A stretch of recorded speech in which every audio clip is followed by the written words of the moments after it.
না করে তোমাদের কোনো উপায় নেই। প্রিয় দর্শক মণ্ডলী, আসুন তাহলে জেনে নিই 4টি কাজ কি কি।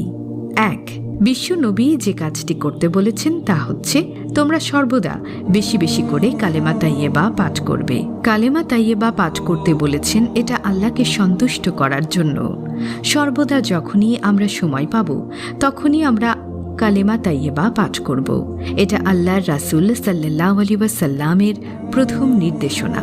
রোজা রেখে একবার ভাবুন, রাসূলের এই নির্দেশ যদি আপনি পালন করেন, আপনার কলব থেকে যদি আপনি লা ইলাহা ইল্লাল্লাহু মুহাম্মাদুর রাসূলুল্লাহ, আপনি আত্মিকভাবে সারাদিন যে রোজা রাখছেন, উপোস করছেন, আপনার ক্ষুধার্ত যে শরীরটাকে খাবার দিচ্ছে না, নিজেকে সংযমের মাধ্যমে খাবার থেকে দূরে রাখলেন, কার জন্য রাখলেন?